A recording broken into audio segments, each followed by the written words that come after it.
시청자 여러분 안녕하세요. 누구나 이해하기 쉬운 굿뉴스의 티모시입니다. 오전의 1부에 이어서 이어지는 12월의 넷째 주, 한 주간을 장식한 세 번째 뉴스 키워드는 크립토입니다.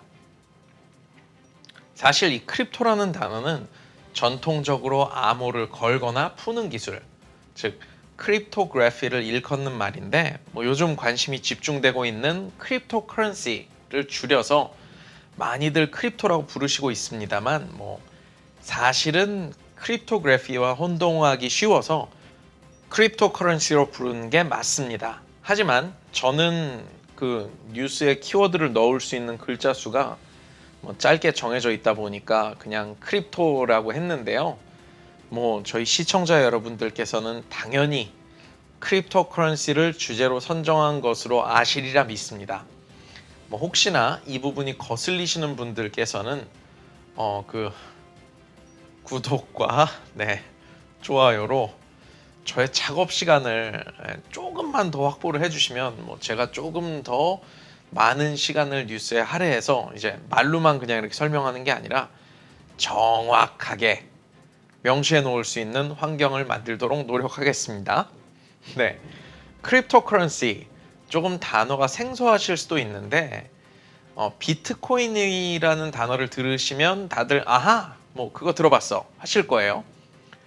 크립토커런시는 이제 암호화된 이란 뜻의 크립토라는 단어에 다들 알고 계시는 화폐, 즉 커런시를 달아서 암호화된 화폐, 즉 비트코인과 같은 가상화폐를 의미하는데요.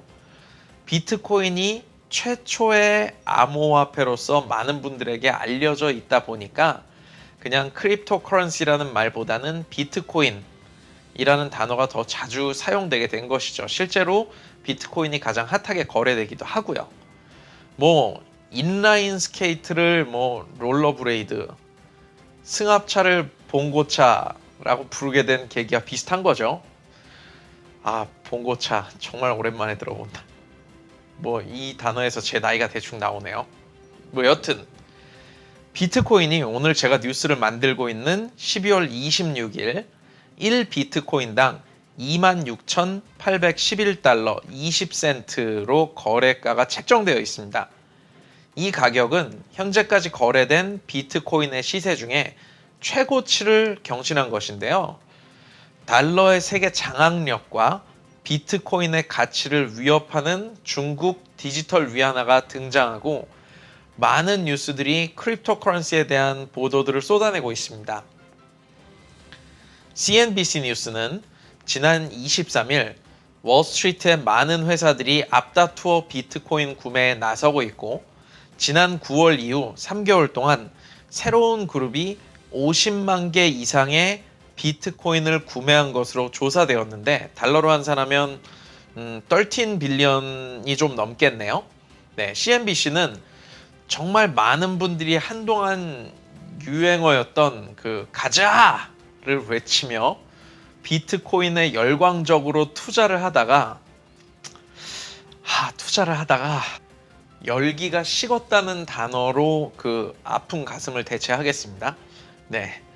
그렇게 투자를 하다가 열기가 식은 2017년과는 조금 다른 양상으로 상승세가 이어지고 있고 이는 대부분 월스트리트의 거대한 투자자들이 상승세를 주도하고 있다라고 분석했습니다.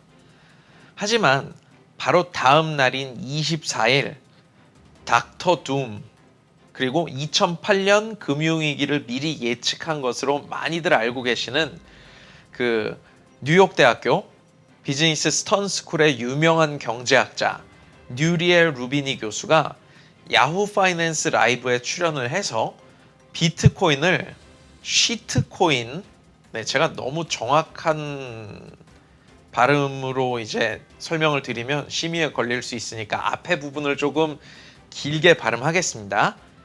쉬트코인, 짧게 발음하면 뭔지 아시겠죠? 이 쉬트코인이라는 단어를 입에 올리면서 비트코인은 화폐도 회계상의 단위도 지불의 수단도 가치의 저장 수단도 아니고 심지어는 자산도 아니다 라고 인터뷰를 했습니다. 루비니 교수에 따르면요.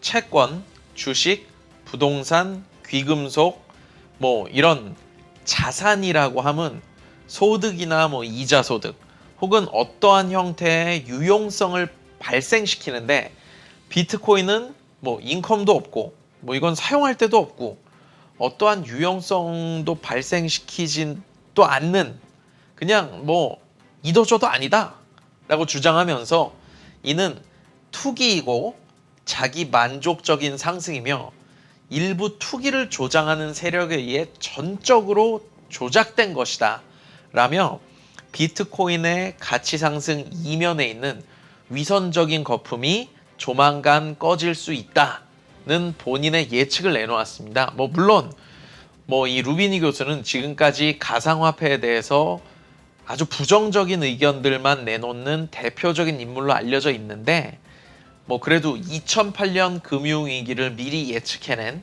뛰어난 경제학자인 만큼 이번 비트코인의 가치 상승 열기에 루비니 교수의 발언이 어떤 영향을 미칠지 지켜보도록 하겠습니다. 이번 주를 장식한 제 맘대로 중요하다고 생각한 네 번째 경제 뉴스 키워드는 엔타이트러스트입니다. 신뢰가 없다? 라기보다는 이게 반독점법에 관한 키워드인데요. 24일 월스트리트 저널에 따르면 알리바바 그룹 아래 핀테크 기업이죠. 핀테크 기업 엔트그룹이 중국의 규제 당국으로부터 반독점법에 대한 조사를 받는다는 소식이 전해지자 미국 뉴욕 증시에 상장되어 있는 알리바바의 주가는 상장 이후 가장 큰 폭으로 13% 급락했습니다. 떡락이죠.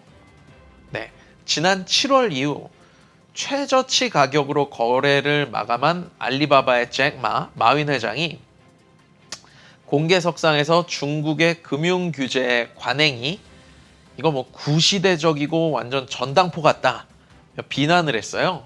그래서 이렇게 비난한 부분에 중국 규제 당국이 공정한 경쟁을 촉진하고 소비자의 권리와 이익을 보호하기 위한 명분하에 보복성으로 규제를 시작했다라는 추측도 있지만 사실 중국 정부는 지난 11월 반독점법 규제법 초안을 발표하는 등 이 IT 기업에 대한 규제를 강화하는 추세인데다가 이러한 규제 방침이 앞으로 성장을 가로막는 장애 요인이 될 수 있다라고 분석을 했습니다. 제가 알리바바의 반독점법에 대해 관심을 갖고 여러분들께 내용을 소개해드린 이유는 중국뿐 아니라 미국에서도 이 반독점법이 다수 IT 기업들에게 눈길을 돌리고 있기 때문입니다. 실례로 지난 10월 미국 법무부는 전 세계에서 가장 영향력 있는 검색 엔진이죠. 여러분도 매일 사용하시는 그 구글을 상대로 반독점법 소송을 시작했습니다. 여러분들이 잘 알고 계시는 석유왕 록펠러의 그 스탠다드 오일이라는 회사가 있었죠. 이 스탠다드 오일이 미국의 곳곳에 퍼져 있던 중소규모의 석유 기업들을 공격적으로 인수해 나가면서 결국에는 미국 석유 시장의 지배력을 90% 이상 늘려간 점이 미국의 반독점법을 탄생케 한 첫 번째 발단이 되었는데요. 반독점법 규제를 두들겨 맞은 스탠더드 오일은 여러분들이 잘 알고 계시는 엑손모빌, 쉐브론 그런 34개 기업으로 분할이 되어 버렸습니다. 미국의 유명한 언론사 NBC의 분할도 그렇고 철도 기업인 노던 시큐리티즈, 아메리칸 타바코 그리고 미국의 최대 통신업체인 퍼시픽 벨이 AT&T로 변화하게 된 과정 모두 이 반독점법에서 시작이 되었습니다.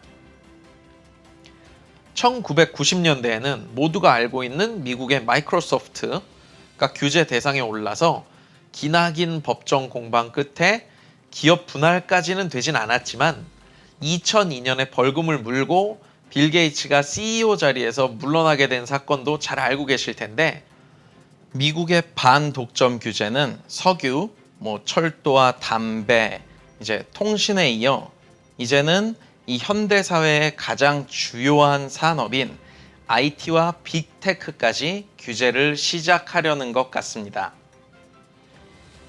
미국 경제 산업 구조가 바뀌는 그 커다란 패러다임 시프트 때마다 자율 경쟁을 독려하기 위한 규제 장치로 활용이 되어 왔다는 점에, 또한 구글이 미국의 검색 엔진 시장의 90% 이상을 차지하고 있다는 점에 이는 예견되었던 조치다라고 월스트리트 저널은 보도를 했습니다. 근데 사실 구글 대신에 뭐를 써야 될지 저도 솔직히 잘 모르겠어요. 네, 어쨌든 지난 8월 사실 CNBC는 하원 사법위원회에서 아마존, 애플, 페이스북 그리고 구글의 모회사인 알파벳을 대상으로 독점금지법 조사에 대한 논의가 있었고, 지난 10월 비즈니스 인사이더는 이 구글에 대한 반독점법 소송이 나머지 아마존, 애플, 페이스북에 좋지 않은 뉴스가 될 수 있다라고 보도를 했었는데, 앞으로 미국 정부의 반독점 금지법이 미국 경제에 어떠한 영향을 가져올지 주의를 기울이며 투자에 신중을 기해야 하지 않을까 싶습니다. 2020년 12월 넷째 주 키워드로 보는 누구나 이해하기 쉬운 티모시의 굿뉴스. 제가 제 마음대로 선정한 4가지 키워드는 브렉시트, $2,000, 크립토, 엔타이트러스트였습니다. 제가 선정한 4개의 키워드가 여러분들의 경제를 이해하시는 데 작은 도움이 되기를 바랍니다. 이게 이런저런 유튜브들 보다 보니까 많은 유튜버 분들께서 이제 마지막에 구독과 좋아요, 알림 설정에 대한 안내를 너무 귀엽게들 하시더라고요.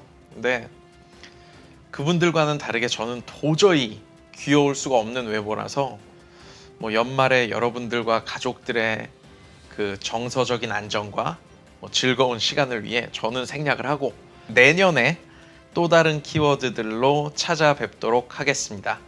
네, 여러분 좋은 주말 보내시고 행복한 연말 맞이하시기를 바랍니다. 시청해주셔서 감사합니다.